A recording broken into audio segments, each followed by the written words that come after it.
À 9h et quelques secondes, c'est l'ouverture des bourses européennes et on va regarder justement ce qui se passe du côté de la bourse de Francfort avec Eric Seban, trader, formateur et coach. Bonjour Eric. Bonjour Aude. Alors c'était le calme plat hier à Paris, on était exactement au même niveau, mais à Francfort, une baisse un peu plus prononcée, moins 0,3%. Qu'est-ce qui s'est passé ? Je ne sais pas ce qui s'est passé, si ce n'est que sur le plan chartiste, c'est un repli qui est assez logique. C'est vrai que le CAC a un peu mieux performé dès le début de la semaine puisqu'il a ouvert en gap et qu'il a trouvé un peu de ressources pour aller un peu plus haut et casser les derniers plus hauts. C'est pas encore le cas du DAX, on en parlait la semaine dernière. Je vous disais qu'on était en direction de 14 120 et je pensais qu'en effet on allait certainement s'arrêter sur ce niveau, voire modestement le dépasser. Bon, ça c'était pas pour la journée ni pour la semaine, mais au moins aller chercher 14 120, on était bien parti pour ça, et puis finalement le DAX s'est replié ce jour-là pour aller chercher 30 points plus bas un appui qui était à peu près du niveau de la veille. Bon, alors après il a atteint 14 120, il s'est repris, il a rebondi et il s'est arrêté donc lundi sur ce niveau-là et il s'est replié hier. Cette nuit il a ouvert un petit peu faiblement, on est à peu près au même niveau que lors de l'ouverture de cette nuit à l'instant T. Donc maintenant, en fait, le scénario reste toujours le même, c'est-à-dire 14 120, c'est la résistance. On voit bien qu'effectivement, dans ce comportement très scolaire, c'est pour ça que je ne peux pas répondre en fait à la raison profonde ou fondamentale qui fait que le DAX s'est replié en dehors d'une observation de chartiste, parce que j'ai pas les informations qui peuvent étayer une argumentation de ce côté-là. De même que je ne sais pas pourquoi le CAC ouvre avec un gap haussier. Ce sont des contraintes techniques qui se pèsent sur les vendeurs quand le marché monte d'un cran. On l'a pas encore sur le DAX, mais ça reste toujours mon scénario principal. Alors pour le moment, en tout cas, on s'en est éloigné hier. L'ouverture, elle est au niveau de la clôture d'hier pour le moment. Cette nuit, c'est un tout petit peu bougé, un peu baissé, un peu remonté. À 8h, on était déjà un peu plus haut que maintenant, mais on rebaisse. Donc le DAX se cherche. On voit bien que le manque de ressources est là, même si mon premier objectif à 14 300 reste toujours d'actualité, je ne change pas de point de vue de ce côté-là. Sur le plan de chartiste, on a cet objectif en ligne de mire. Contrairement à ce que je pensais, apparemment les vendeurs sont toujours encore dans les parages sur ces niveaux-là. Combien de temps, je ne sais pas. Vont-ils être plus importants, plus forts que j'imaginais? On va le constater en temps réel.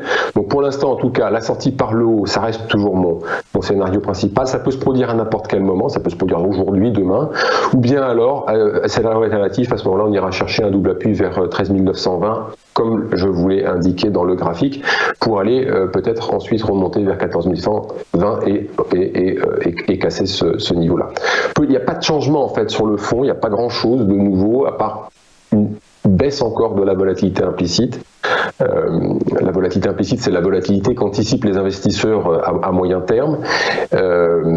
Voilà, de ce côté-là, ça baisse encore d'un cran. Alors quand le marché monte, c'est normal, mais bon, il ne monte pas en faisant de nouveau plus haut. Pour l'instant, on n'a pas de directionnel très marqué. On se cherche de quoi remarquer une nouvelle extension et donc reprendre une tendance haussière. Pour l'instant, ça reste encore un peu neutre. On voit que le DAX est très solide. Ça, il a aucune faiblesse et de ce point de vue, il n'est pas vulnérable. Et il ne l'est pas aussi parce que justement les investisseurs sont très protégés. C'est ce qui se traduit justement dans la constatation de la volatilité implicite. Ils ont eu tout le temps de se protéger et donc pour le moment en tout cas, une forte baisse est totalement exclue. Donc, conséquence de tout ça, voilà, vous l'avez constaté, calme plat. C'est-à-dire qu'on a depuis vendredi un effondrement de la volatilité intraday aussi. Il n'y a pas grand-chose à faire, il n'y a pas beaucoup de rebonds, pas beaucoup de replis, pas beaucoup de mouvements d'une manière générale. Ça fait que monter tout doucement. Et donc là, vraiment, le trading est assez pénible. Il faut être clair, il faut être très patient.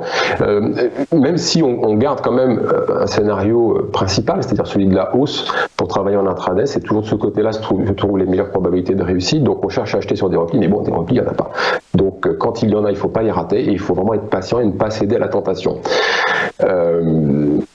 Alors, je vous ai parlé à plusieurs reprises d'achat de put ces derniers temps, de jouer les options de baisse pour pouvoir profiter d'un trou d'air. Ça a bien fonctionné, je pense que c'est toujours d'actualité. C'est-à-dire qu'aujourd'hui, mon scénario, c'est que, en effet, je vois que le DAX peine à monter, mais tous les ingrédients sont réunis pour qu'on casse 14 120 et qu'on monte d'un cran. Bon, très bien.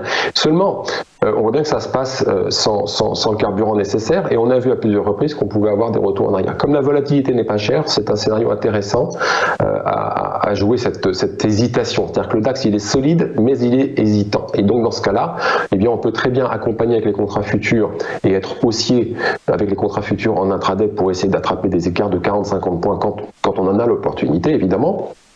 Et puis, comme la volatilité n'est pas chère, acheter des puts pour justement viser une baisse modérée qui peut se produire. Alors là, c'est plus intraday, hein, on est à quelques jours. On se donne l'opportunité, en effet, comme le relais va être un peu difficile, alors dans ces cas-là, on peut jouer une baisse modérée via les puts. Donc, marché solide, marché hésitant. Un peu plus compliqué à travailler en intraday que ces derniers temps, mais bon, finalement, tout est assez bien borné, c'est pas très compliqué de travailler avec des repères bien précis, même si, encore une fois, le DAX est un petit peu hésitant en ce moment, c'est pas trop compliqué, c'est une période qu'il faut négocier, elle est relativement instructive pour ceux qui démarrent. Merci beaucoup pour ces analyses et ces conseils, Éric Seban. Je rappelle que vous êtes trader, formateur et coach.